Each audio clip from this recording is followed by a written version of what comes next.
आज माखन नहीं हो सकता। कहा क्यों? कहा अब ब्रिज की गोपियां भी बड़ी स्मार्ट हो गई है। चैट जीपीटी से पूछा कि कैसे बचाऊंगा। कृष्ण ने कहा चलो देखते हैं। कृष्ण गए, सारा सेटअप देखा, एक सखा को कान में कहा।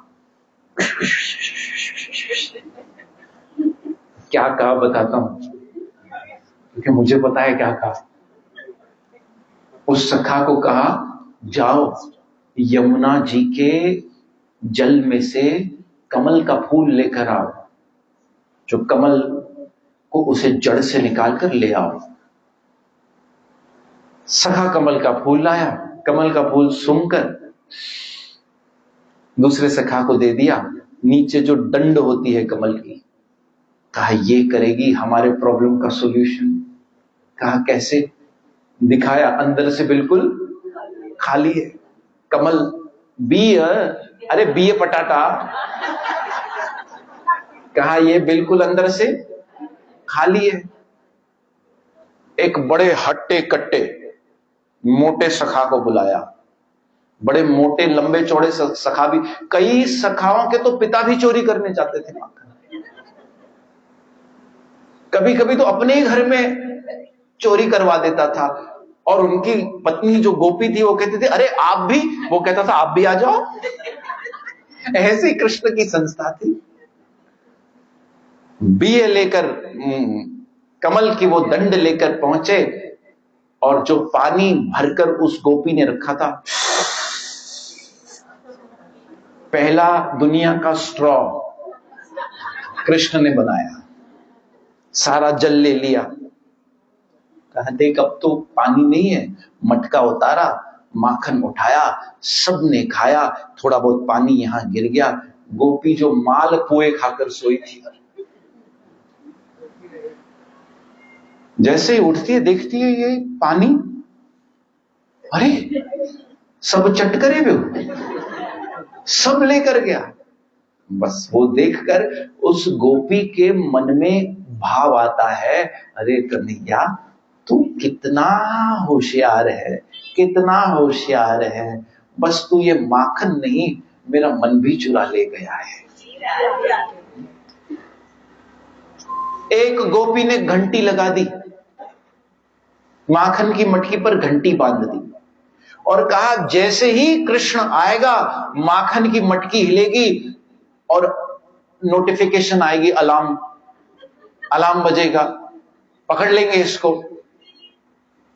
कृष्ण पहुंचे, अपने सखाओं को कहा तुम खड़े हो जाओ नीचे, मैं ऊपर चढ़ता हूं।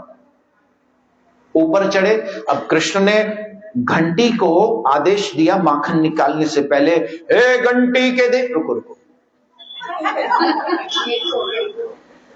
हे घंटी के देवता हाजिर हो। प्रणाम महाराज, मैं तुम्हें आदेश देता हूं कि मैं इस मटकी में से माखन निकालने जा रहा हूं, लेकिन तुम बजना मत। घंटी का देवता कहता है जो आज्ञा प्रभु।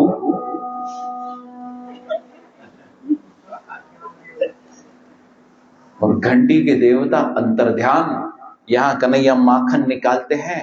अब सबसे पहले स्वयं नहीं खाते, क्योंकि कृष्ण की आदत है पहले सखाओं को खिलाते हैं। नीचे सखा खड़े थे श्रीदामा, थोड़ा उसको दिया, कहा नीचे पास करते जाओ। उसने अपने मित्र को दिया, उसने अपने नीचे जो मधुमंगल बेचारा पतला खड़ा था उस तक सिर्फ खुशबू पहुंची। कहा भैया सबका बोझ मैं उठा रहा हूं और मुझे माखन नहीं मिल रहा। दूसरी बार उसे सिर्फ एक कण मिला। कहा अभी अगर माखन नहीं आया ऐसा हिलूंगा सब गिरोगे फिर मरोगे। अब जैसे ही कृष्ण ने सबको माखन खिला दिया, स्वयं माखन खाने जा ही रहे थे कि घंटी बजने लगी, टन टन टन टन टन टन टन टन टन टन टन टन टन टन टन टन टन टन। हे घंटी के देवता, इतना दुस्साहस मैंने तुम्हें मना किया था कि तुम बजना मत। कहा महाराज, हे प्रभु, हे सर्वेश्वर, मैं अपने धर्म संकट में था, क्या करूं? वेद में आप ही ने तो कहा है कि जब भगवान को भोग लगे तो घंटी को बजना चाहिए।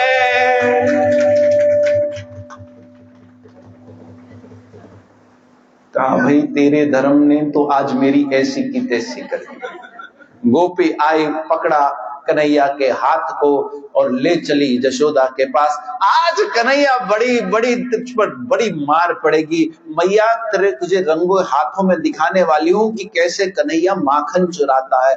बड़ा कहती थी जाम सदोरो कुटा, आज मैं दिखाती हूं, आज मैं दिखाती हूं। ऐसे में गोपी का जो घूंघट था वो नीचे तक था और हाथ पकड़ के कृष्ण का यशोदा के पास ले जा रही थी।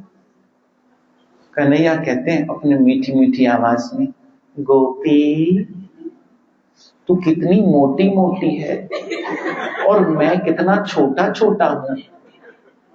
एक काम कर, मेरा ये हाथ छोड़ और दूसरा पकड़ ले। कहा कन्हैया तेरी मीठी बातों में आ जाने वाली नहीं हूं, आज मुझे चक्कर मत देना। गोपी थोड़ी तो दया कर मुझ पर, थोड़ी दया कर। अब कृष्ण पूरी योजना बनाकर बैठे होते, उसी का बेटा जो कृष्ण का सखा था उसको इशारा करते हैं। गोपी को दया आ जाती है, पहले कहती है ठीक है अपना दूसरा हाथ दे दे। उसने तो घूंघट ओढ़ा है, उसे क्या पता। यहां कृष्ण अपना हाथ छुड़ाते हैं और उसी के बेटे का हाथ दे देते हैं और खुद भागते हैं शॉर्टकट रास्ते से, गोकुल में जाके अपने महल में सो जाते हैं। ये आती है, अरे यशोदा दरवाजा खोल, देख आज कन्हैया को रंगे हाथ पकड़ कर लाई हूं।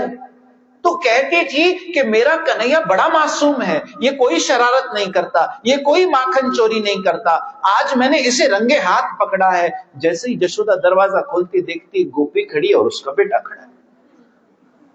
कहती है गोपी जरा घूंघट उठा के देख, मेरा लाला नहीं ये तेरा लाला है। और वहां से कन्हैया आंखें मलते मलते आते हैं, मैया कौन आया है? कहा कन्हैया ये सब तेरी बुराई करने आ जाते हैं। गोपी सोचती है घूंघट उठाकर ये यहां चमाट मारती अपनी बेटी, तू यहां कैसे आया? ये यहां वो वहां। जैसे ही बाहर निकलती कन्हैया कहते गोपी फिर कभी मेरे साथ अगर तूने चालाकी की है तो अगली बार तेरे बेटे का नहीं तेरे पति का हाथ दे दूंगा। ठाकुर जी ऐसे आनंद प्रदान करने वाले, ऐसी अद्भुत अद्भुत माखन चोरी की लीला। मन माखन मेरो चुराए गयो रे, प्यारो प्यारो मोहन।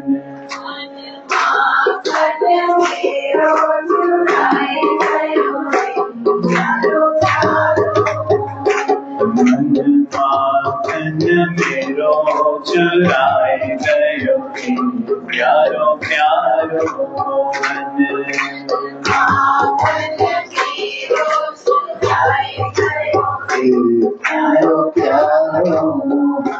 प्यारो प्यारो मोहन, मुरली वारो मोहन।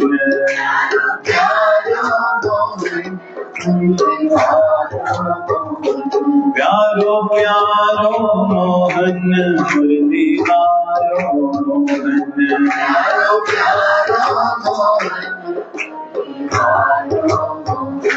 मन माखन मेरो चुराए गयो रे, प्यारो प्यारो मोहन।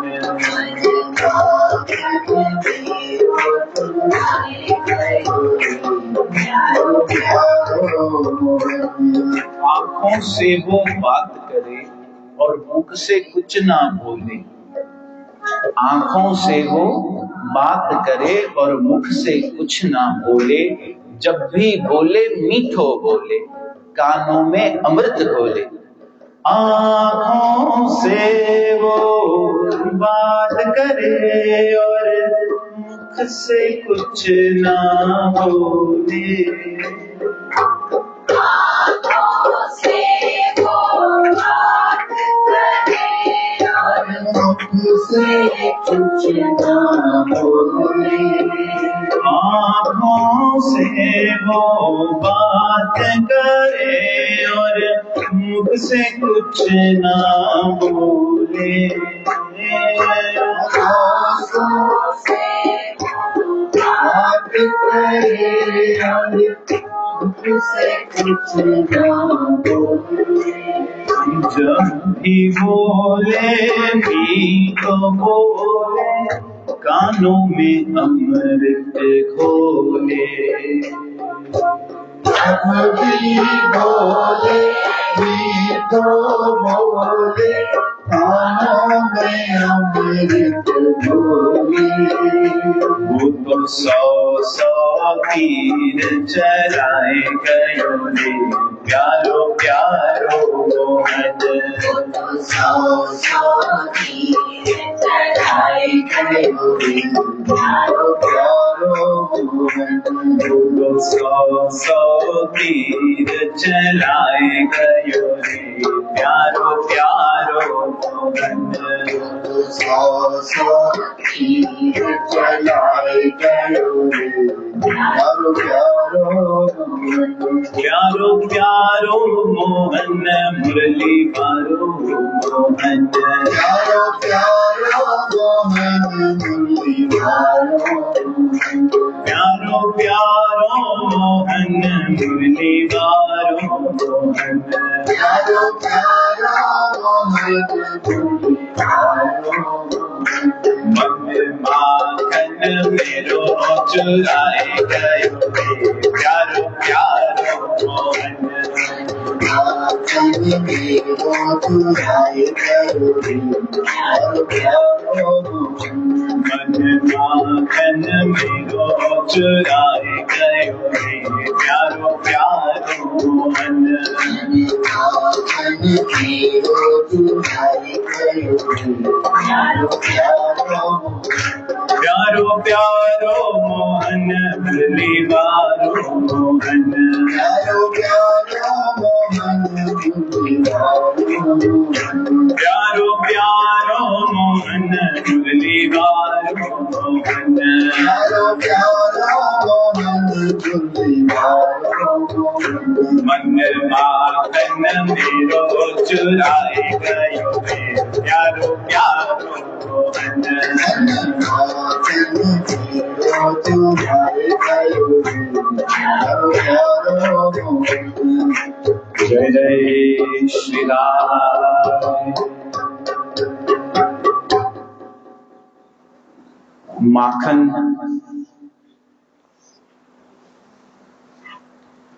माखन एक बहाना था वास्तव में। ठाकुर जी जिसके भी यहां जाते वास्तव में तो उसका मन चुराने जाते। माखन का स्वरूप जो होता है नवनीत, वो बड़ा कोमल सा, सफेद, श्वेत, पवित्र, उसके जैसा सफेद और कुछ नहीं हो सकता। इसी तरह से जब माखन बनता है तो उसे बनाने की जो प्रक्रिया है वो भी मंथन की प्रक्रिया है। जब सत्संग सुनते सुनते, हरि कथा सुनते सुनते जीव के मन में उसके सारे दोषों का और गुणों का एक मंथन होता है। उस मंथन से दोष और गुण दोनों हटने के बाद जब न हम किसी में किसी से किसी प्रकार का दोष देखें, ना ही हम किसी प्रकार का गुण, अपने आप में कोई गुण नजर नहीं आता और किसी और में कोई दोष नजर नहीं आता। जब ये माखन की प्रक्रिया होते होते होते जब मन बिल्कुल निर्मल हो जाता है, बिल्कुल पवित्र और श्वेत और सफेद हो जाता है, तब आकर वो कन्हैया इसे चुरा कर ले जाता है। इसी को माखन और मन कहा गया, बस ख का ही अंतर है। आगे मां जशोदा एक दिन ब्रह्म मुहूर्त में स्वयं उठती है, कहती है कन्हैया शायद तू औरों के यहाँ इसीलिए माखन चुराने जाता है क्योंकि तुझे लगता है कि मैं तुझे बनाकर नहीं खिलाती। हमारे यहाँ तो बहुत दास दासियां हैं, वो सब माखन निकाल लेती हैं, तो भगवान की सेवा तो स्वयं करनी चाहिए, किसी और को कहने के लिए नहीं करनी चाहिए। इस भाव से आज यशोदा स्वयं ब्रह्म मुहूर्त में उठी है। और यूं समझ लीजिए कि आज ही का दिन है, क्योंकि अभी होगी दामोदर लीला। अब भागवत में हम किस में प्रवेश कर रहे हैं? दामोदर लीला, जिस लीला के नाम पर यह पूरा महीना कहा गया है। और यह इसीलिए कहा गया है क्योंकि भगवान पहली बार बांधे गए हैं, इसलिए पूरा एक महीना जो भगवान के भक्त हैं इस छवि का ध्यान करते हुए, इसका स्मरण करते हुए गुण गाते हैं कि वाह प्रभु वाह, आप भी बंध गए। मां यशोदा ब्रह्म मुहूर्त में उठी और दूध दही और मथानी ली। जैसे ही मंथन शुरू करती है, उस मंथन को करते हुए उनकी चूड़ियों से एक खनखनाहट निकलती है, उनके कानों में जो झुमके से उससे झुनझुनाहट निकलती है, और उसके साथ साथ वो कृष्ण के बाल लीलाओं का वर्णन भी कर रही है। श्री कृष्ण गोविंद हरे मुरारी, हे नाथ नारायण वासुदेव। श्री कृष्ण गोविंद हरे मुरारी, हे नाथ नारायण वासुदेव। हे नाथ नारायण वासुदेव,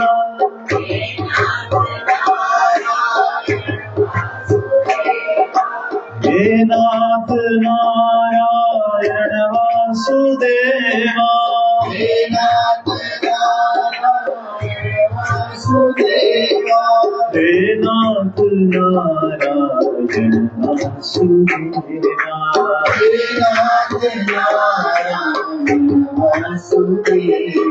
श्री कृष्ण गोविंद हरे मुरारी, हे नाथ नारायण वासुदेवा। हे कृष्ण गोविंद हरे मुरारी, हे नाथ नारायण वासुदेवा। ऐसा लग रहा था कि ये कानों की झुंझुनाहट, इन झुमकों की झुंझुनाहट और ये जो कनकन की खनखनाहट थी, ये सब करताल का काम कर रही थी। और जो मंथानी से मंथन हो रहा था वो ढोलक का काम कर रही थी। बजाओ।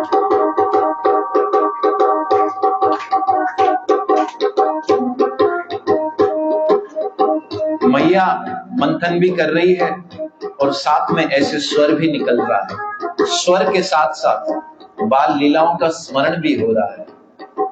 पूतना घातन, कि कैसे पूतना का घात किया, कि कैसे तुमने तृणावत को मारा, कि कैसे तुमने यमुना तट पर अपने ग्वालों के साथ गौएं चराई। ऐसे ध्यान स्मरण भी हो रहा है। उसके साथ साथ कन्हैया उठकर आ जाते हैं और आकर मां के पीछे एक तरफ देखते हैं। मैया देखती है, फिर कृष्ण इस तरफ आ जाते हैं, फिर मैया यहां देखती है, फिर कृष्ण इस तरफ आ जाते हैं। ब्रह्म मुहूर्त में जब हम भगवान का स्मरण करते हैं तो भगवान आते हैं। मैया का मंथन चल रहा है। कन्हैया पूछते हैं, मैया एक बात पूछूं? कहा हाँ। कहा तुझे मैं प्यारा हूं या दूध प्यारा है? कहा कन्हैया ये कैसा प्रश्न पूछता है, मुझे तू ही प्यारा है। कहा सच? कहा हाँ। बस बैठकर कन्हैया गोद में आ जाते हैं और कृष्ण कन्हैया माता जशोदा की मंथानी को पकड़ लेते हैं। रुक जाता है सब। इसका अर्थ बनता है कि जो मंथन है, वो मंथन तब तक हो सकता है, वो तब तक चल सकता है जब तक कृष्ण नहीं मिले। सारे वेदों का, सारे पुराणों का, सारे शास्त्रों का, सारे ग्रंथों का जो सार है वो कृष्ण है। वेदाम सहितनाम अहमेव वेद्य, गीता में कृष्ण कहते हैं कि सारे वेदों में जो जानने वाला है वो मैं ही हूं। वेदाम सहितनाम अहम एव वेद्य, मेरे अलावा और कुछ भी वेद से जानने योग्य नहीं है। इसलिए तुम कुछ जान लोगे, कुछ पढ़ लोगे, कुछ समझ लोगे, कुछ उससे समझने की कोशिश भी करोगे, लेकिन अंत में मैं प्राप्त हो गया, उसके बाद और कुछ करने की आवश्यकता, न कोई ध्यान, न कोई क्रिया, सब कुछ अंत में आकर कृष्ण में समा जाता है। इसलिए कृष्ण ने मंथन को रोक दिया। मां जशोदा के गोद में स्तनपान करने लगे। जैसे ही कृष्ण स्तनपान करते हैं माता जशोदा की गोद में, तो सामने जो गाय का दूध मां ने चूल्हे पर रखा होता है वो उबलने लगता है, और मां जशोदा उबलते हुए दूध को देखकर कृष्ण को धरती पर रख देती है और दौड़ती है। कृष्ण कहते हैं अभी अभी मैंने पूछा तुझे मैं अच्छा लगता हूं या दूध, फिर भी दूध की तरफ भागी। इस तरह से इस बात का दर्शन आया है कि वो दूध भी जब ये देखता है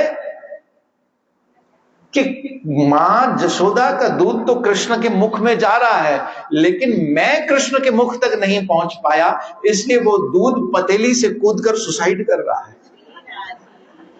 कि मेरा व्यर्थ हो जाना ही सही है, क्योंकि मैं कृष्ण के मुख तक अगर नहीं पहुंच पाया तो ये मेरे दुर्भाग्य थे। और इस बात का यह भी दर्शन है कि हमारे जीवन में कई ऐसी समस्याएं आती रहेंगी जो हमें हमेशा कृष्ण से डिस्ट्रैक्ट करने की कोशिश करेंगी, लेकिन वही तो क्षण होते हैं जब हमें कृष्ण को पकड़ कर रखना है। और यहां जैसे ही कृष्ण ने देखा कि मैया मुझे छोड़कर चली गई है, अपने चरणों से उसी मंथानी को और उसी को जिसमें माखन दूध दही बड़ी थी उसको मारी, अपने श्री चरणों से लात, सारा माखन बह गया, उस सारे कमरे में दूध दही का स्विमिंग पूल बन गया। सारे सखा आ गए, सारे बंदर आ गए, अरे कन्हैया सबके साथ घसरगुंडी कर रहे हैं, कभी यहां खिसक रहे, कभी वहां खिसक रहे। यहां से मैया आई, देखा ये एक क्षण में इसने क्या कर दिया। और आज मैया को बड़ा क्रोध आया, कहा कन्हैया आज तुझे नहीं छोड़ूंगी।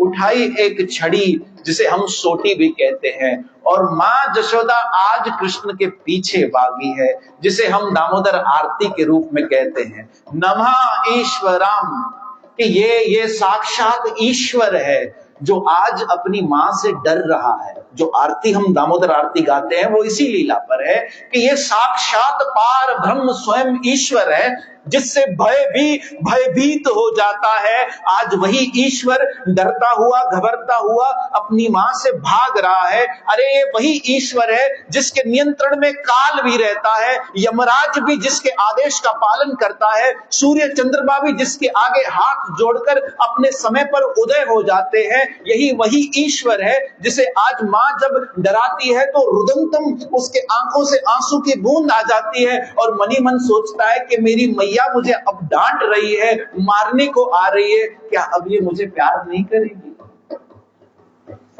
ऐसी सुंदर छवि प्रभु हमारे हृदय में आपकी बस जाए कि वो जो जिससे पूरा ब्रह्मांड, जिससे प्रकृति भयभीत रहती है, आज वो अपने मैया के प्रेम में स्वयं भय में कांप रहा है। रोमांचकम पश्र, वो कांप रहा है, और उसके गले में 3 रेखाएं आ रही है, रेखांक कंठ, उसके गले में 3 रेखाएं आ रही हैं, हाथ पैर कांप रहे हैं, बस इस उम्मीद से कि अब मेरी मम्मी मुझे प्यार नहीं करेगी, मेरी मैया मुझे प्यार नहीं करेगी। ऐसे में मां जशोदा पकड़ लेती है कृष्ण को, क्योंकि कृष्ण को पकड़ना इतना आसान नहीं है। जब वो चाहे तभी उसे पकड़ सकते हैं।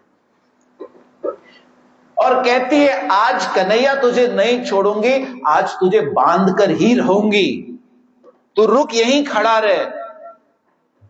अब मैया पहली रस्सी लाती है, उस रस्सी से कृष्ण नहीं बनते क्योंकि वो 2 उंगली छोटी पड़ जाती है। दूसरी रस्सी लाती है, तीसरी लाती है, जिससे सारे गायों को बांधा जाता है। उन सारे गायों को बांधने वाली रस्सियों को लाती है। अपने आसपास जो गोपियां रहती हैं उनको कहते हैं, अरे सखी जरा तेरे यहां से जिन गायों को बैलों को बांधा जाता है वो रस्सी दे दे। उससे बांध देती है, सारी रस्सियां बांध देती है, लेकिन जितनी बार बांधने का प्रयास करते हैं रस्सी 2 उंगली छोटी गिर जाती है।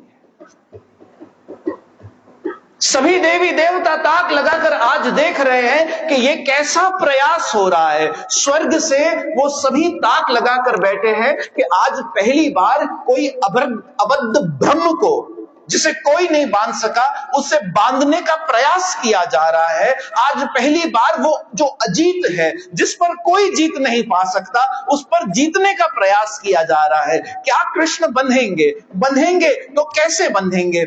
सोचते सोचते जब मैया थक जाती है, मैया को पसीने आने लगते हैं, उनके केश में जो फूल थे वो सारे गिर जाते हैं, और हार कर जब मैया बैठ जाती है तो कृष्ण स्वयं ही बंध जाते हैं।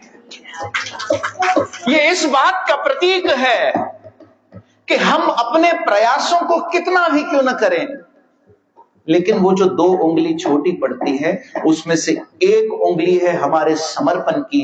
अपने प्रयास करते करते करते करते जब अंत में समर्पण होता है और सामने दूसरी उंगली है उसके कृपा की, प्रयास करने के बाद समर्पण, और समर्पण के बाद जब उसकी कृपा होती है तो फिर हो जाता है, फिर वो हमारा हो जाता है। राधा दामोदर इसीलिए कहलाए। हम जब गाते हैं कहते हैं ना, जय राधा दामोदर राधा दामोदर राधे।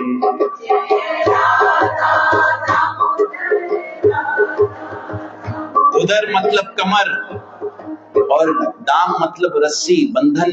आज पहली बार उस जो अजीत है, जिसे बांधा नहीं जा सकता, जिसे पकड़ा नहीं जा सकता, आज पहली बार उसे किसी ने बांध लिया है। तो राधा दामोदर इसीलिए कहा जाता है क्योंकि ऐसा हमारे आचार्य कहते हैं, जो आखिरी रस्सी आई जिससे कृष्ण बंधे वो बरसाने से आई थी। बोलो राधा रानी की। इसीलिए कहते हैं जय राधा दामोदर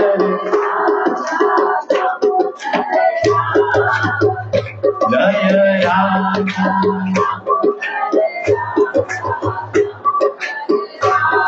मैया कृष्ण को बांधकर जैसे ही गई, कृष्ण उक्खल के साथ अपने आंगन में चले जाते हैं, और 2 वृक्ष होते हैं यमला अर्जुन के, उन दोनों वृक्षों के बीच ये उक्खल फंस जाता है, और कृष्ण आगे की तरफ जैसे ही बढ़ते हैं, दोनों वृक्षों में से एक विस्फोट होता है और 2 देवता निकलते हैं।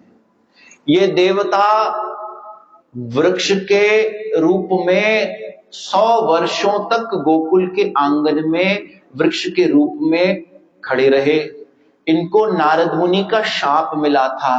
ये कुबेर के बेटे थे, नल कुबेर और मणिग्रीव। जब एक बार नारद मुनि विचरण करते करते कुबेर कौन है? कुबेर वो है जिसके आगे इस दुनिया का अमीर से अमीर व्यक्ति भी भिखारी है। मतलब यहां की वेल्थ, पूरे ब्रह्मांड अर्थात पूरे प्लैनेट की वेल्थ उसके लिए चाराना है, ऐसे समझ लीजिए। कुबेर के पास इतना धन है। तो एक बार देव ऋषि नारद जब कुबेर लोक पहुंचे तो उसके 2 बेटे, अब धन के कारण जो बच्चे होते हैं उनके ऊपर उस धन का मद सवार हो जाता है, वो पैसा उनके सर पर सवार हो जाता है। तो ये हम कहते हैं ना कि बड़े बाप की बिगड़ी हुई, ये सिर्फ इस दुनिया में नहीं, वहां भी वैलिड है। तो कुबेर के 2 बेटे थे, नल कुबेर और मणिग्रीव। वो एक सरोवर में स्त्रियों के साथ निर्वस्त्र होकर, नशे में धुत होकर क्रीड़ाएं कर रहे थे। नारद मुनि आते हैं तो जो स्त्रियां थी उन्होंने तो शरीर को ढक लिया, लेकिन जो दोनों बेटे थे उन्होंने अपने शरीर को नहीं ढका, वो नशे में थे। नारद मुनि का अपमान करने लगे, नशे में बात करने लगे। इसलिए नारद मुनि ने उन्हें शाप दिया कि तुम्हें अपने शरीर के प्रदर्शन करने का इतना शौक है तो तुम पेड़ की योनि में जन्म लोगे। ये पद्म पुराण में भी आता है कि जो अपने बॉडी को बहुत ज्यादा एक्सपोज करता है तो उसे वैसी बॉडी अगले जन्म में मिलती है। पेड़ को तो कोई कपड़े पहनने होते नहीं है, एक्सपोज करते रहो। इसलिए उन्हें यमला अर्जुन के वृक्ष के रूप में, अब क्योंकि शाप देने वाले नारद मुनि थे, वैसे नारद मुनि शाप देते ही नहीं है क्योंकि उनका शाप भी वरदान होकर लगता है। कहा मैं तुम्हें ये भी, जब उन्होंने क्षमा याचना की, कहा मैं तुम्हें ये भी वरदान देता हूं कि तुम पेड़ तो बनोगे लेकिन गोकुल में कृष्ण के आंगन में बनोगे। ठाकुर जी जितनी बाल लीलाएं करेंगे तुम उन सब का दर्शन करके अपने पापों से मुक्त होकर स्वयं कृष्ण तुम्हारी मुक्ति करने आएंगे। और आज कृष्ण ने दोनों को मुक्त किया है। देखो कैसी ये अद्भुत दामोदर लीला है। अबद्ध ब्रह्म स्वयं बंधा हुआ है फिर भी मुक्त कर रहा है। आज मुक्ति देने वाला स्वयं बंधा है, उस डोर से बंधा है जिस डोर को हम भक्ति की और प्रेम की डोर कहते हैं, जो मां जशोदा ने बांधी है। लेकिन बंधा हुआ भगवान भी मुक्ति प्रदान कर रहा है। ये है दामोदर भगवान। बोलिए दामोदर भगवान की। दामोदर लीला इस तरह से ठाकुर जी ने की, नाम पड़ा दामोदर। ठाकुर जी और थोड़े बड़े हुए। अब यशोदा मां और नंद बाबा ने सोचा कि कंस का बड़ा उत्पात बढ़ रहा है। ब्रज में 3 पर्वत हैं, 3 पर्वत। एक है गिरिराज जी जो स्वयं भगवान विष्णु ही है, एक है ब्रह्मा जी जो बरसाना का पर्वत है, वो ब्रह्मा जी का स्वरूप है, और नंदगांव जो है वो शिव जी का स्वरूप है। तो ब्रह्मा विष्णु महेश ये तीनों ब्रज में पर्वत के रूप में विराजमान है। तो कंस जो था वो शिव का भक्त था, इसीलिए नंद बाबा और यशोदा ने कहा कि कंस के उत्पात के कारण चलो हम नंदगांव के पर्वत पर जाकर वास करते हैं, क्योंकि कंस कभी उस पर चढ़ाई नहीं कर सकता। शिव पर कभी कंस अपने पैर नहीं रख सकता, कभी कोई असुर अपने पैर नहीं रख सकता, क्योंकि वो उनके लिए पूजनीय है। इसलिए नंद बाबा ने नंद महल बनवाया नंदगांव में, और वहां पर एक स्थान जो आज भी है जिसे कहते हैं टेर कदम, एक कदम के वृक्ष के यहां पहली बार गोप अष्टमी के दिन, जो गोप अष्टमी अभी आने वाली है, ठाकुर जी ने मैया को कहा मैया मैं गोचारण करने जाऊंगा, मैं वन में गौओं को चारण करने जाऊंगा। मैया ने कहा बेटा पादुका तो पहन ले। कहा नहीं मैया, ये जो गौआ है, ये जो गैया है, ये भी पादुका नहीं पहनती। जब इसके चरणों में कंकर लगेगा तो फिर मैं पादुका कैसे पहन कर जाऊं। इसलिए कृष्ण ने भी पादुका नहीं पहनी। पहली बार टेर लगाई, आवाज लगाई। टेर आवाज को कहते हैं पुकारना। कदम के पेड़ के नीचे सारी गौओं को बुलाया, अरे ओ सुरभि, अरे ओ नंदनी। अरे किसी का नाम होगा तो आ मत जाना। सारी गौएं आ गई, नंद बाबा की 9 लाख गैयें आई, और पहली बार ठाकुर जी गोचारण करने नंदगांव से निकले हैं। इसीलिए कृष्ण का नाम पड़ा गोपाल। बोलिए गोपाल भगवान। गौओं को पालन पोषण करने वाला गोपाल। आगे अब ब्रज में असुर आना बंद नहीं हुए। एक दिन गोचारण करते करते ही उन गौओं के झुंड में एक बछड़े के रूप में असुर आ गया। अब ये भी कंस का भेजा हुआ था, लेकिन किस रूप में आया? इसका नाम था वत्सासुर। गाय का बछड़ा था लेकिन था असुर, रूप ले लिया गाय के बछड़े का। अब कृष्ण तो जानते हैं कि कौन अपना है कौन पराया है। ये वत्सासुर किसका प्रतीक है? ये वत्सासुर डिसीवमेंट का प्रतीक है। डिसीवमेंट किसे कहते हैं? कि जो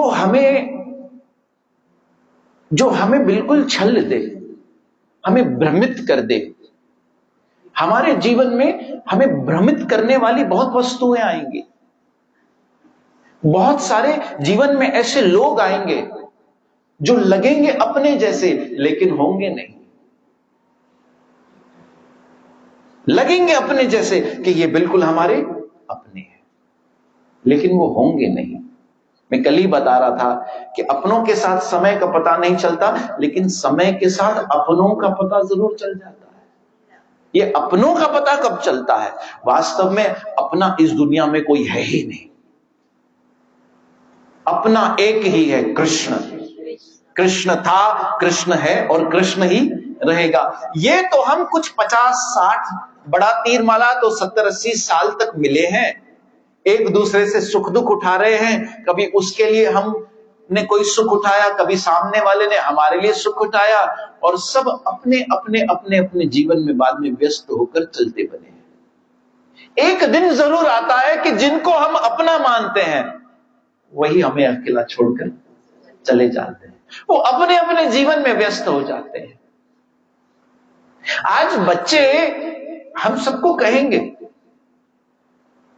कि मम्मी पापा मैं जा रहा हूं। कहां जा रहा हूं? अपने घर। तो फिर ये क्या है? अब उनका घर अलग, उनका परिवार अलग, उनके बच्चे अलग, और स्कूल में तो सिखाया जाता है न्यूक्लियर फैमिली, जिसमें मम्मी है, पापा है और बच्चे हैं, दादा दादी नहीं है, नाना नानी भी नहीं है।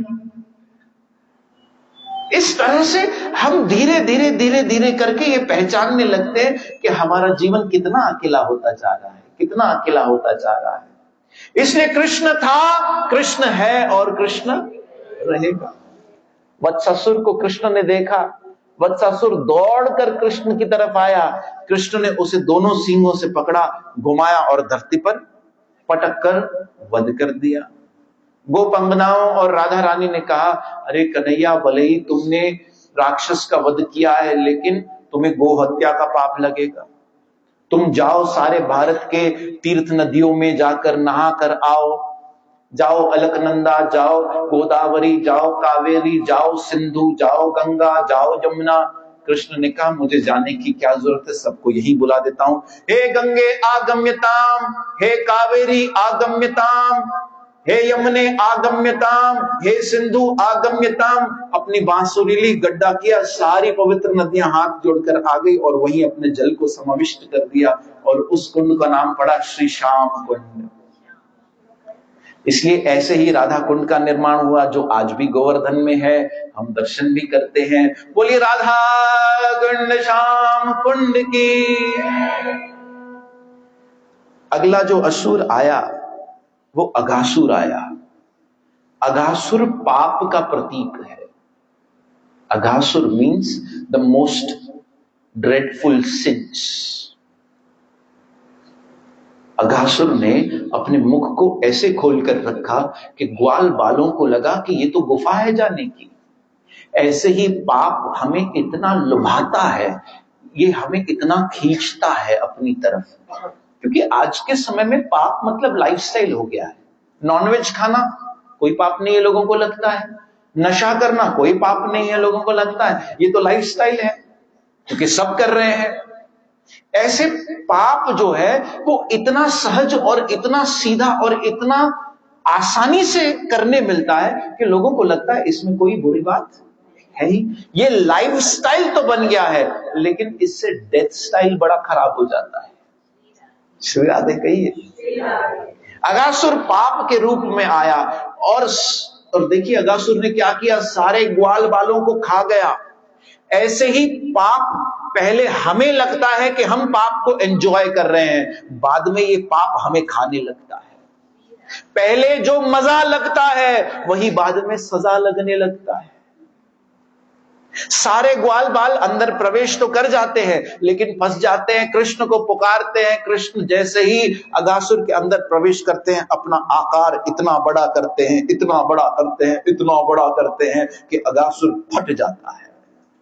ऐसे ही अगर पाप में हम फंस भी गए हैं तो कोई बात नहीं, अपने भजन का आकार इतना बड़ा करो, अपने नाम का जप इतना ज्यादा करो, अपने कथा कीर्तन को इतना ज्यादा करो, इतना ज्यादा करो, इतना ज्यादा करो कि ये सारे पाप फटकर नाश हो जाएं।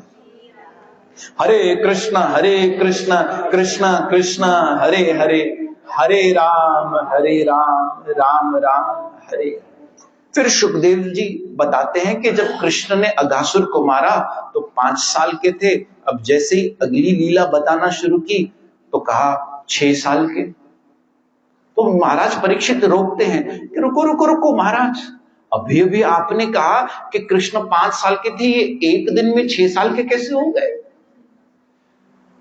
ये पकड़ा परीक्षित महाराज ने कि एक दिन में कृष्ण 1 साल कैसे बड़े हो सकते हैं।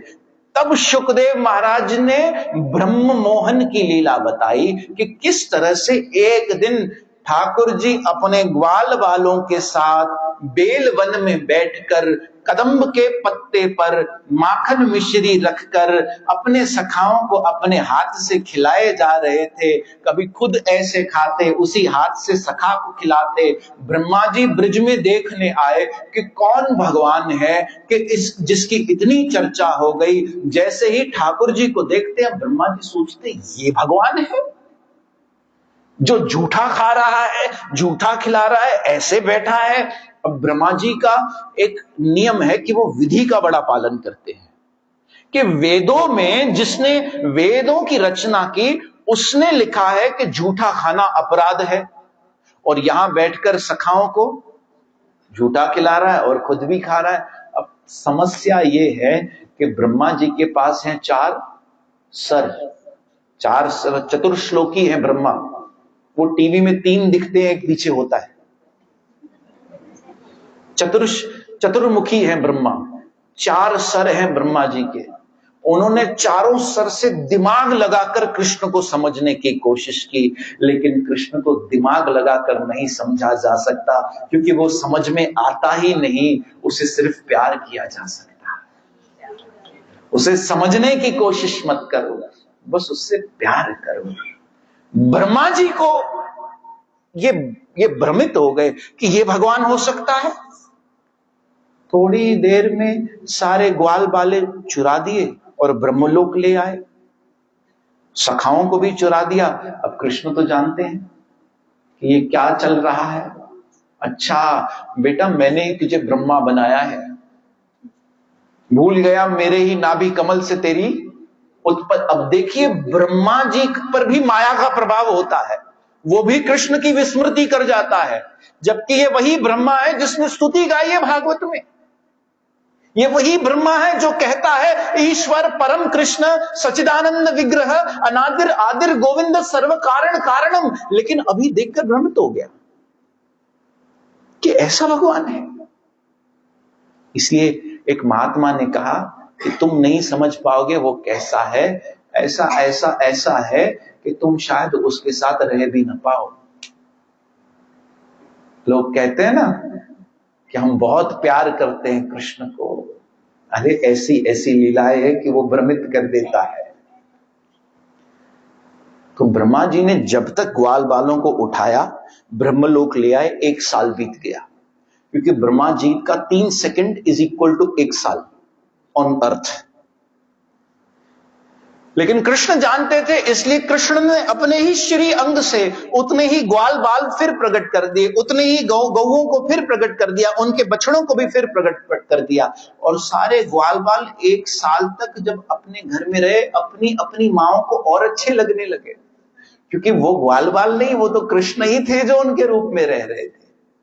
1 वर्ष बीत गया पृथ्वी का, तब ब्रह्मा जी वापस आए। ब्रह्मा जी के लिए 3 क्षण थे, वापस आए। पाहि माम पाहि माम पाहि माम, भगवान मुझे क्षमा कर दीजिए, मैं भूल गया था कि यू आर माय बॉस। मैं भूल गया था कि आप ही हो सर्व कारण कारणम, गोविंदम आदि पुरुषम तमहाम भजामि। सर्व कारण कारणम आप ही हो, ऐसे स्तुति गाई ब्रह्मा जी ने और क्षमा याचना की। ब्रज में वृंदावन में यमुना जी का जो जल था वो दूषित हो चुका था। जो गौएं यमुना तट पर जाती वो मूर्छित पड़ जाती, जो ग्वाला यमुना तट पर जाता वो मूर्छित पड़ जाता। कृष्ण को पता चला कि यहां पर एक विष से भरा हुआ सांप आया है। ये कालिया किसका प्रतीक है? ये कालिया हमारी विचलित होने वाली इंद्रियों का प्रतीक है, सेंसेस का, डिस्टर्ब्ड सेंसेस। जितने भी असुर हुए आप सबका याद करते जाइए, और अगर याद ना पड़े तो घर जाकर फिर सुनना और याद करना। ये विचलित होने वाली इंद्रियों का प्रतीक करता है कालिया। कृष्ण कदम के वृक्ष पर चढ़कर यमुना जी में छलांग लगाते हैं। कालिया के साथ युद्ध होता है। यशोदा मां और नंद बाबा सब एकत्रित हो जाते हैं कि हाय मेरा बेटा इस जल में जो विष से भरा है उसमें कूद पड़ा है, उसे कुछ हो न जाए। सभी भयभीत होते हैं और इतने में ही ठाकुर जी बड़े सुंदर तरीके से नृत्य करते हुए प्रकट होते हैं। बोलिए वृंदावन नटवर लाल की। जैसे जैसे कालिया पर नृत्य करते हैं, कालिया के अंदर जो विष जहर होता है वो निकलता जाता है। इट एक्सप्लेन्स कि हमारी इंद्रियां जो हैं, गीता में भी कृष्ण कहते हैं senses are the sitting place of lust. Senses are the sitting place of lust.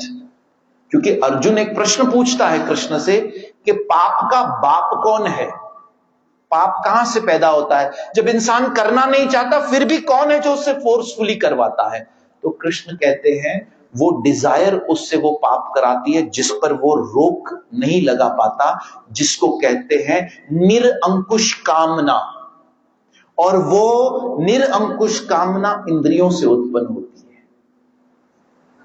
इसलिए इंद्रियों को पवित्र करना जरूरी है। और कृष्ण नृत्य करके कालिया को पवित्र कर, उसे मारा नहीं, क्योंकि इंद्रियों को अब आंखें कुछ देख रही है गलत तो आंखों को फोड़ा थोड़ी जा सकता है, कान ने कुछ गलत सुना तो कान को काटा थोड़ी जा सकता है। इसे प्यूरिफाई, इसे पवित्र किया जा सकता है।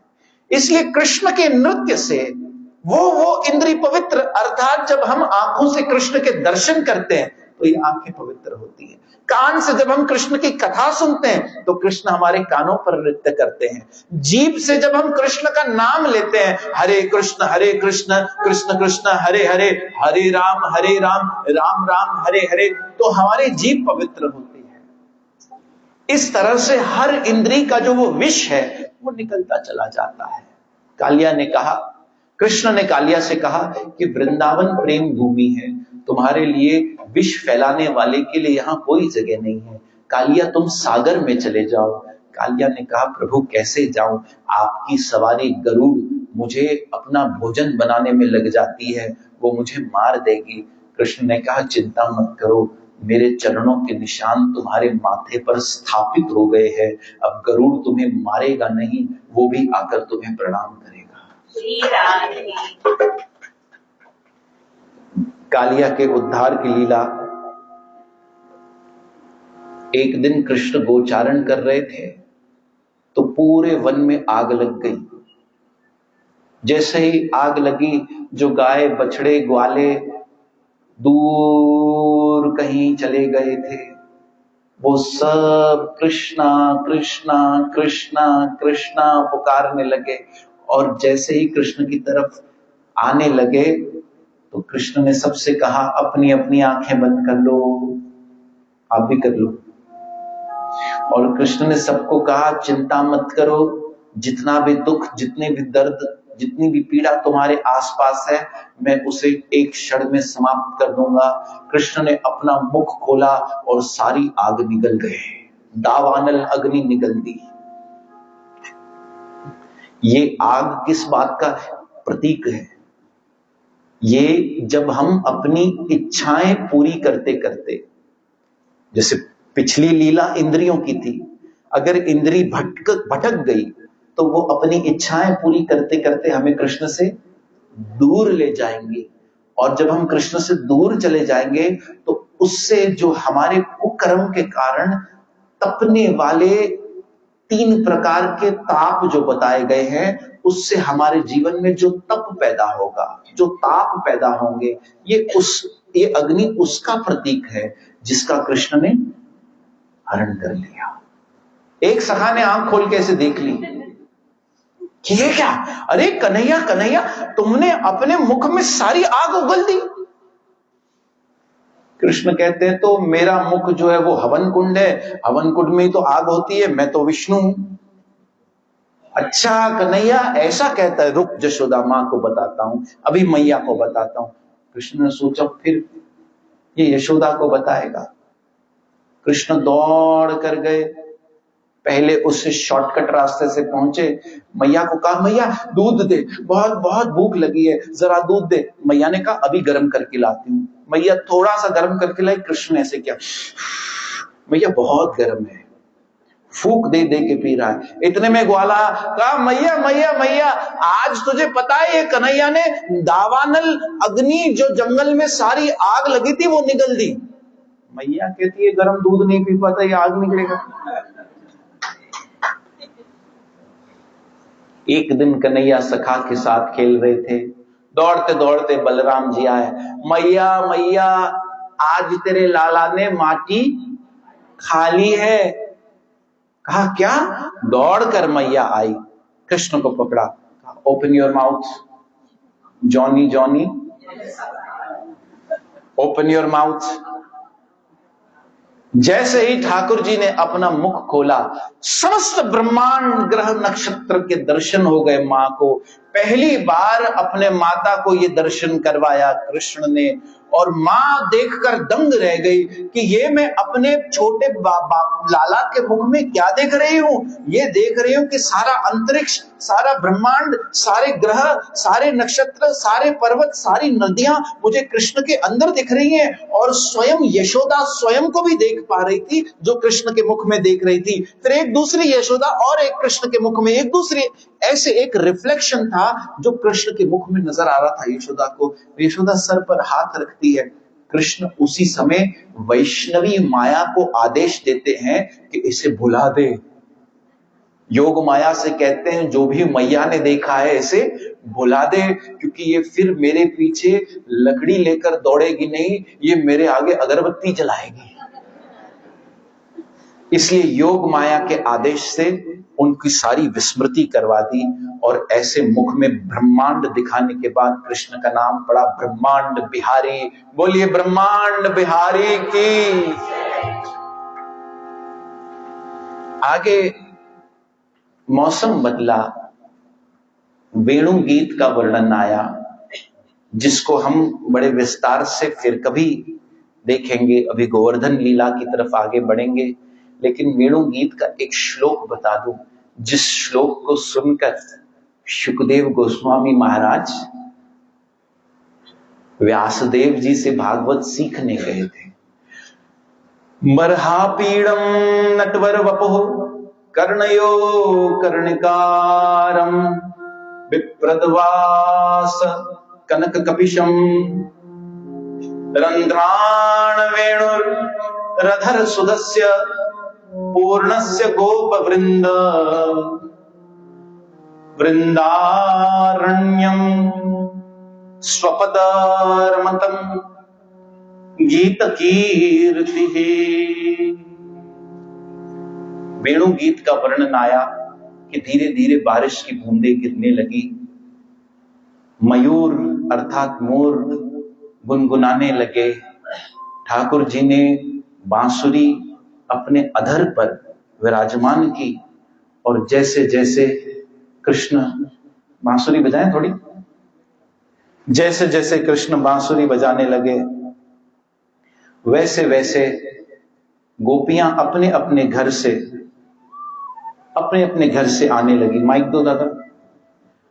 अपने अपने घर से ऐसे आने लगी जैसे मान लो कि ये कृष्ण जो है ये मेरा ही नाम लगता है बांसुरी में बुला रहे हैं। ये सोचने लगी कि ये कन्हैया ने मुझे ही बांसुरी में पुकारा है।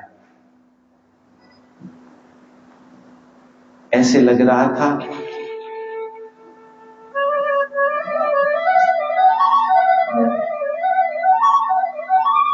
कि ये बांसुरी जो है कि कितनी खुशनसीब है। एक गोपी दूसरी गोपी से कहती है, गोपी जरा देख तो ये बंसी कितनी किस्मत वाली है। ठाकुर जी ने इसे अपने होठों पर ऐसे सुला दिया है जैसे मान लो ठाकुर जी के होंठ तकिए का कार्य कर रहे हैं, और ठाकुर जी इसके स्वयं चरण दबा रहे हैं, और ठाकुर जी का जो नाक है वो इस सोई हुई बंसुरी के लिए छत्र का कार्य कर रहा है। गोपी कहती है, बांसुरिया तो बड़ी बैरन बई, हमें काहे दुख देत, मैं अभागन प्यासी रह गई, तू मधुर रस लेत। कि तूने ऐसे कौन से कार्य किए हैं? तो बंसी बोली कि तुम जानते हो मैंने कितने बड़े बलिदान दिए हैं बंसी में। पहले तो वृक्ष के लकड़ी से कटकर आई और फिर उसमें छिद्र किया गया, मतलब बांसुरी ने अपने आप को अंदर से बिल्कुल खाली कर दिया। ये बांसुरी की सबसे पहली क्वालिटी होती है कि बंसी जो है वो अंदर से कैसी होती है? बिल्कुल खाली होती है। दूसरी खूबी बांसुरी की होती है कि वो भक्तों को और भगवान को मिलाने का कार्य करती है। इसलिए भगवान 24 घंटे बांसुरी को अपने साथ रखते हैं। नाचते नाचते एक मोर आया। कृष्ण ने मोर से पूछा, तूने ये नृत्य कहां से सीखा? मोर ने कहा, चलो तुम्हें अपने गुरु के पास ले चलता हूं। मोर बरसाना ले गया। बरसाना में राधा रानी मोर को नृत्य सिखा रही थी। ता थई थई था, ता थई थई था, ता थई थई था। कृष्ण ने सोचा कि मैं भी इनके पास नृत्य सीखने आऊंगा, और कृष्ण ने एक पेड़ के पत्ते काट लिए और अपने पीछे लगा दिए और मोर बन गए। और जब राधा रानी ने अपनी क्लास शुरू की उसमें कृष्ण मोर बनकर आ गए। ता थई थई ता थई थई ता। राधा रानी देख रही है बाकी सब मोर तो ठीक से नृत्य कर रहे हैं, ये ऐसे झाड़ जैसा मोर कौन सा आया जिसके पत्ते भी, कृष्ण हिलते तो पत्ते भी गिरते चले जाते। धीरे धीरे धीरे सिर्फ लकड़ियां बजी। जब जाकर देखती हैं तो अरे श्याम सुंदर, आज कन्हैया बरसाने में मोर बन के आए। कभी कभी चूड़ी बेचने वाला बनकर आ जाता, कभी गाने वाला बनकर आ जाता, तो कभी मोर बनकर आ जाता। मनहारी का भेष बनाया, शाम चूड़ी बेचने आया। मनहारी का भेष बनाया, शाम चूड़ी बेचने आया। चूड़ी लाल नहीं पहनू, चूड़ी हरी नहीं पहनू,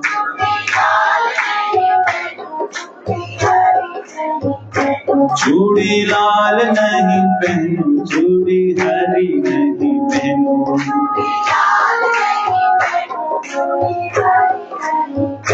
मोहे श्याम रंग है पाया, श्याम चूड़ी बेचने आया। मोहे श्याम रंग है पाया, श्याम चूड़ी बेचने आया। मुरारी का भेष बनाया, श्याम चूड़ी बेचने आया।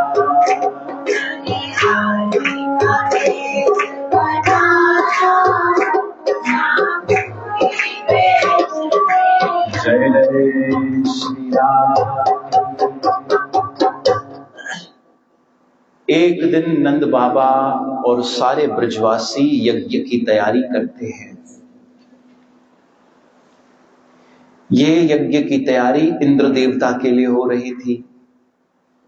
कृष्ण देखते हैं कि सभी ब्रजवासी अपने अपने घर से कुछ बना कर ला रहे हैं और इंद्र के हवन की तैयारी हो रही है। कृष्ण नंद बाबा से कहते हैं, नंद बाबा ये हवन आप किस लिए कर रहे हो? कहा बेटा इंद्र के लिए कर रहे हैं। कहा क्यों कर रहे हो? ताकि वो हमें हर साल वर्षा दे। तो कृष्ण कहते हैं, बाबा इस विधि का वर्णन कहीं शास्त्रों में तो नहीं है, तो फिर आप क्यों कर रहे हो? बेटा ये हमारे पूर्वज करते आए हैं इसीलिए कर रहे हैं। यहां कृष्ण समझाना चाहते हैं कि उस विधि का पालन करने की कोई आवश्यकता नहीं, जो सिर्फ हमारे पूर्वज करते आए हैं इसलिए हम करें। उसका वर्णन शास्त्रों में होना चाहिए, पूजा का वर्णन शास्त्रों में होना चाहिए। कृष्ण नंद बाबा से कहते, नंद बाबा वर्षा करना तो इंद्र का कर्तव्य है, it is his occupational duty, क्योंकि कृष्ण ही जानते हैं, क्योंकि कृष्ण ने इंद्र को इंद्र बनाया है। कहा ये तो उसका कार्य है, तो फिर आपको हवन करने की क्या आवश्यकता है? कहा नहीं बेटा, हमारे पिता ऐसे करते हुए हैं इसीलिए हम कर रहे हैं। कहा बाबा एक बात कहूं? कहा इंद्र से ज्यादा रक्षा तो हमारी ये गोवर्धन पर्वत करता है। कहा हमारी जो गौएं हैं वो कहां घास चरने जाती है बताओ? गोवर्धन पर्वत पे। फिर वो जो घास चरकर आती हैं उसी से उनको बल मिलता है, उसी घास से उनका रक्त बनता है, उसी रक्त से उनका दूध बनता है। और हम कौन सा दूध निकालते हैं? वही दूध निकालते हैं। और हमारे घर को कौन सा दूध चलाता है? वही दूध चलाता है। वही दूध दही माखन तो सारे ब्रजवासी बेचने जाते हैं, उसी से हमारा घर चलता है। इसलिए हमें इंद्र की नहीं गोवर्धन की पूजा करनी चाहिए। इतना प्यार से नंद बाबा को कहते हैं। नंद बाबा कहते हैं, हाँ लाला तू बिल्कुल ठीक कह रहा है। कृष्ण उस विधि का निषेध करना चाहते थे जो अमान्य है, क्योंकि गीता में कृष्ण कहते हैं कि जो देवी देवताओं की पूजा करता है वो अविधि रूप में करता है। अविधि रूप मतलब ये प्रोसेस नहीं है, ये प्रोसेस नहीं है। एक होती है विधि, विधि मतलब प्रोसेस, और एक होती है अविधि। इसलिए कृष्ण ने वो इंद्र की पूजा बंद करवा दी। कहा कोई आवश्यकता नहीं, ये हवन नहीं, ये तो घूस है, ये रिश्वत है। और सभी ब्रजवासी मान गए। कहा लाला अगर इंद्र ने कोई हम पर कुछ कर दिया तो हमें कौन बचाएगा? कृष्ण ने कहा मैं बचाऊंगा। कहा तू इतना छोटा सा लाला, तू क्या बचाएगा? कहा तुम चिंता मत करो, अपने अपने घर से कोई ढोकला ले आओ, कोई वेफर्स ले आओ, कोई वाम जीरा ले आओ, कोई जमू ले आओ, और सब लेकर आकर गोवर्धन को भोग लगाओ, और हम सब आज मिलकर गोवर्धन पूजा करेंगे। ऐसे सारे ब्रजवासी गए, अपने अपने घर से कुछ मिष्टान बनाकर लेकर आए और आकर गोवर्धन के तलेटी पर रख दी। ऐसे कीर्तन होने लगा, गोवर्धन की पूजा होने लगी। कृष्ण ने ही गोवर्धन का रूप लिया और सारा भोग स्वीकार कर दिया। और ये गोवर्धन महाराज की। ऐसे में इंद्र को पता चला कि कोई एक बालक आया है जिसने मेरा ब्रज में धरती पर हवन रुकवा दिया।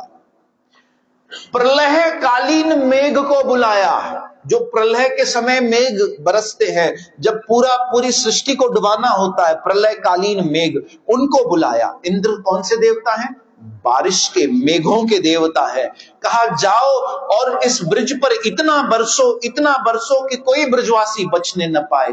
अब भागवत में आया कि एक एक बूंद इतनी मोटी थी कि सारे ब्रजवासी कुछ ही क्षणों में पानी में डूबने लगे, उनके घर डूबने लगे, बाढ़ सी आने लगी, सब भागकर आए। अरे कन्हैया देखो देखो देखो, हमने कहा था कि इंद्र का हवन मत रोको, बड़ी आपातकालीन परिस्थिति आ गई, अब क्या करें? तुमने कहा था कि मैं बचाऊंगा, तुमने कहा था यही गोवर्धन हमें बचाएगा, कैसे बचाएगा? कृष्ण गए, अपने एक नख को धरती पर रखा, धरती में दरार पड़ने लगी और उसके बीच में कृष्ण ने अपने नख से गोवर्धन को धारण कर दिया और गोवर्धन धारी बन गए। बोलिए गोवर्धन धारी की। सारे ब्रजवासियों को कहा कि तुम इस पर्वत के नीचे आ जाओ, और इंद्र ने 7 दिनों तक लगातार बारिश की। बारिश करते करते थक गया इंद्र, ऊपर की टैंकी खत्म हो गई, वाटर शॉर्टेज हो गया इंद्र के पास, लेकिन एक ब्रजवासी भी डूबा नहीं। और यहां 7 दिनों तक कृष्ण और उनके भक्त आसपास खड़े रहकर कीर्तन गायन करने लगे। गिरिराज धरण